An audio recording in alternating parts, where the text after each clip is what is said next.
How are we all doing out there in God knows where? Where are you? Where are you watching this from? Let me know in the comments. Actually, I'm scared to know where you're watching this from. I'm just picturing you in the movie Boiler Room, where you've never set up anything. You're sitting on a crate in an empty apartment because you're waiting to furnish the apartment. You're going to do it once your 11-leg pirate parlay clears, and you just need a couple last legs from this video. Well, I'll do what I can as you're sitting on that crate watching this on your phone, which is probably at 2% battery right now.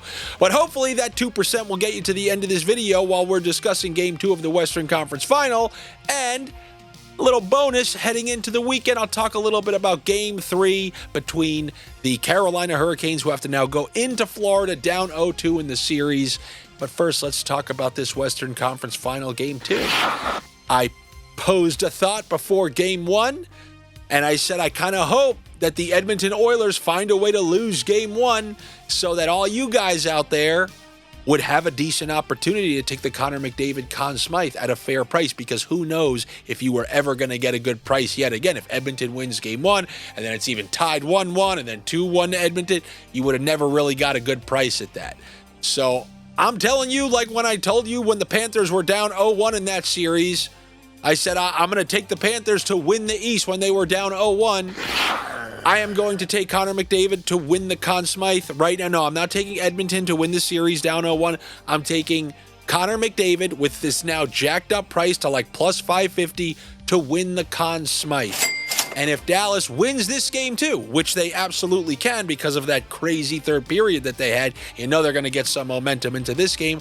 I am going to take Connor McDavid once again at the even more extraordinary odds. And I really say I already have McDavid, but I'm saying this as if I had no McDavid, because that's probably what you are right now. Just like I told you about the Florida Panthers. And if you're about to say, come on, they're going to lose this series, then you're the same exact guy who just had no faith when the Panthers were down 0-1, 0-2.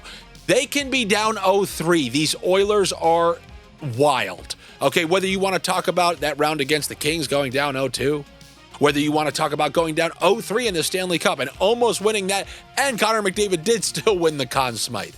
This Oilers team is wild. I would not even be remotely worried unless they were down 0-3 in the series. Now, Dallas obviously is a very good team, but they got dominated through 2 periods of that game. So there's still a lot of hockey left to be played in this series. However, I will say we saw a flip back to early playoffs. Stuart Skinner getting beat by shots. I mean, I know there were a couple screens on those, but you score 5-6 goals.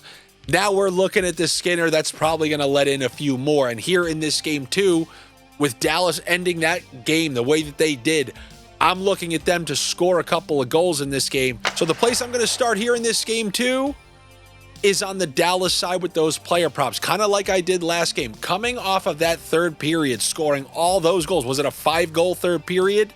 Between Stuart Skinner letting in those goals, losing his net on that Duchesne goal, and the power play clicking multiple times. 3 power play goals in the third period.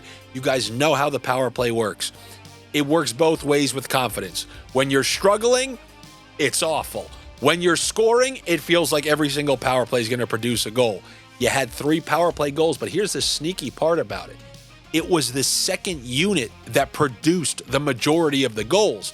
So we saw something weird where they were actually sending out the second unit first. And you can say, quote unquote, second unit, but that second unit has a bunch of good players on it. And the one who really stood out to me, probably to you as well, Miro Heiskanen with a goal and an assist in the last game. He kind of looked like original Miro Heiskanen. He was skating very well. He looked like a great distributor on that second power play. I'm going to go with Miro Heiskanen for a point, plus 105. He's the power play 2 quarterback, but for the time being, I believe the power play 2 is going to be the power play 1 based on what we saw in that third period. So I'm going to go with the Heiskanen point at plus 105, and then also I will take that Heiskanen assist with the Granlund point. Now, the Granlund point has been a great point prop recently. He's been on fire, so you can even convince yourself, well, Granlund's been on fire. Granlund plays with Rantanen and Hintz, a line that's been very productive throughout the playoffs.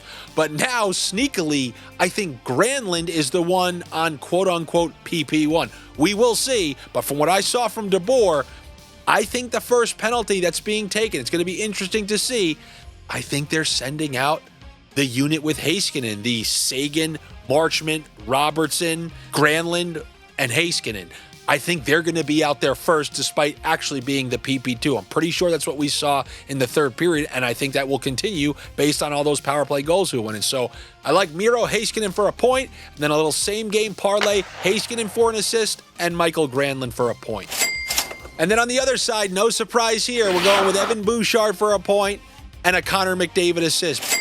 And then moving to that obliteration out east, we have Game 3 between the Carolina Hurricanes and the Florida Panthers. And for some reason, look, sportsbooks, I defended you when making Carolina big favorites against teams like Washington, against teams like the Devils. This is a different beast you're talking about. They do everything that Carolina does with an added layer of physicality and with an added layer of size and more skill than Carolina has. So for whatever reason, like, this line should not be minus 138. Now, I don't know what it's going to be by the time you get it, but as I'm making this video, minus 138 for a team that is now 6-0 against Brenda Moore's Carolina Hurricanes. Now, one thing that I do want to say is that this Sam Reinhart thing is not good. It is not good. The way the Panthers were currently situated, they had the perfect allocation of players on those lines. They had Reinhart, Barkov up top. Then they had Verhaeghe, Bennett, Tkachuk, which was a red-hot line. Then they had Lundell, Lusterine, and Marchand. And yes, they can get through this round for certain, but when you're talking about winning a Stanley Cup against a very deep team like Dallas or a team like the Edmonton Oilers who pushed you to the bitter end of Game 7 where Sam Reinhart had to score the game-winning goal, the implications of that injury are potentially huge. And the reason I think that injury might have some implications in this Game 3 is because I think it will be of the lower scoring variety. Here we go in this series, moving forward. Game 1, you had an over with some ruckus. Game 2 ends up 5-0, stays under. I think as these series go along, they tend to skew under. And without Reinhart, just the slightest little addition. Okay, now what? Is it going to be Rodriguez, Barkov, and Samoskevich, or are they going to tinker with the chemistry of the other lines? All I'm trying to say is a little less offense means a little more confidence in terms of the under. We know what Florida can do defensively. We know Bobrovsky has been in Carolina's head for years now. So I feel pretty good about the under, and I'm going to do my classic parlor tricks. I'm going to go no goal in the first 5 minutes with the under 6.5, just like I typically do. And then we can do both teams to score in the first, no. And then the under 6.5 with the under half of a goal on Jackson Blake as a little same-game parlay there. But as far as this game goes, yes, I know there's going to be no Sam Reinhart, but Carolina is thoroughly outmatched. Yeah, sure, Carolina can win a game, and we've seen Florida mail in a home game, but right now they are firing on all cylinders. Even when Reinhart left that game, they still scored a couple of goals and added on to their lead. Yes, we're going to get a desperate Carolina. Yes, Carolina has to win this Game 3 to even have the smallest iota of a chance. But even with that said, the way the Panthers are operating right now, I will trust the Panthers to win yet again a 7th straight conference final game against the Carolina Hurricanes. Yes, the previous series was 2 postseasons ago, but they really seem to have this team's number. I will go with the Florida Panthers and the under 7.5 if you want to take that to a plus money. That is what I have for you here on this Friday into Saturday. Good luck to you. Better luck to me. Yes, make sure you're subscribed here to my YouTube channel. If you like these videos, you like all sorts of other videos, there will be more videos, but the only way you'll know when they come out is if you click those notifications. We had 2 weekend videos last weekend. Will you get one this weekend? I don't know. Kind of depends if I've got the juices going. But the only way you'll know is if you click those notifications, but that won't be as remotely as good. You'll never be as on top of things as if you join the Patreon, because that's where I'll put out the latest stuff. For example, I caught Caesars sleeping behind the wheel. After that Stars win Game 1, every sportsbook moved Jake Ottinger down to plus 900 for Conn Smythe. For some reason, Caesars just forgot to update theirs.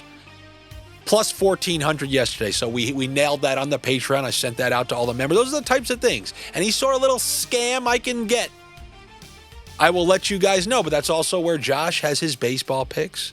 That's also where you can talk with the other sniffers in all the chat rooms. You can even talk about the NBA playoffs. Did you lose on the Reggie Miller play? I hope you did. That's what you get for watching basketball. Anyway, I hope to see you guys over there. If not, I will see you for the next round of NHL Sniffs. Take it easy.